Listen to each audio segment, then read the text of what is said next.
All right, so the Big 12 today made the announcement. Brett McMurphy had it first. They kind of teased this. In fact, Terrell Kirkham is going to join us. He's with the Big 12 on special events at 4:45 today. The Big 12 announcing, and this was part of what Brett Yormark said, they wanted to start to make the conference hip and looking outside the box.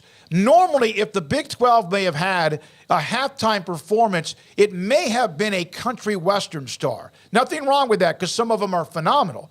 But today, the Big 12 announced Nelly will do their halftime performance on, December the 2nd at AT&T Stadium in Arlington. You would think this has Brett Yormark's fingerprint all over it. Nelly, not a rock star, but a star in the business. He will be the halftime performance, kind of a Super Bowl type halftime type extravaganza, so to speak. Well, I don't know how many hip-hop stars have had a bigger country crossover than he had with Tim McGraw several years ago, so looping that into country music, he did have that. That was a mega smash hit. His first album that I came across, Country Grammar, was sensational, and that was when I was still in high school. So that's how far back I was listening to Nelly, like probably most others, and love that album. Like when I hear songs off of it, it just reminds me of rolling around with my boys. But yeah, that's cool. I mean, it's something different. I think we're all for something different, a fresh coat of paint. And certainly, there's a lot of different directions they could go. But hip hop and today's audience and today's, youth and today's, target that you're going after to try and pull in new viewers and things like that, I think he hits a lot of the spectrum for you. So don't know how many people stick around for the Big 12 title game halftime show. I'm not a big halftime performer person per se, but for those who are fans of Nelly or halftime shows, and that's a little bone that's being thrown your way by the Big 12 today. Yeah, and if we're there, I'll be glad to watch this one. Smokey and I've been at several Cowboys Thanksgiving days where I was trapped in a stadium with someone I didn't want to listen to, and it was torture.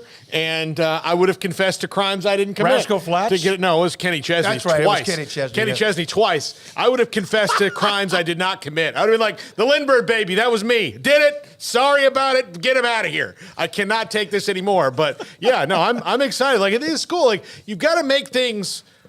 I mean, the Big 12 was the same for so long. I mean, it was just the same. And I think that the kind of operational change that he made was, okay, let's do something just different than we've been doing. So people, even if you think it's silly, if you're like, well, Nelly was over in 2006. All right, fine. But it's different. It's not like you're talking about the Big 12 all of a sudden. Yep. So again, just get the name in people's mouths because look, there are excellent teams at the top of the Big 10 and the SEC. And the SEC has more depth than the Big Ten, especially longevity over the last 20 years. That's true. But the difference in how the conferences have gotten a lot of this money is because they marketed themselves way better than everybody else did. Because most conferences are the same when most years you have 2 or 3 teams that are really good. Everybody else in the middle is kind of the same across the country, and everybody at the bottom is kind of the same. But the SEC and the Big Ten did a much better job of saying, how cool is it what we do here? And the Big 12 was like, well, we do cool stuff. And it was like, yeah, but you're not that cool. No, in fact, do you think he'll sing It's Getting Hot in Here in that halftime performance? I don't know if that's I don't know. That's the family-friendly way they want to go or not. But yeah, I mean, it's not like Lil Baby. It's not like a super, present-day hip-hop artist, but it is somebody that I think all age groups will identify with at least a couple of his songs. And look, for example, we spent, 4 or 5 minutes talking about this, and we ever spent more than 1 minute talking about a halftime show? So mission accomplished by Brett Yormark and company in that regard. And a super chat from Jay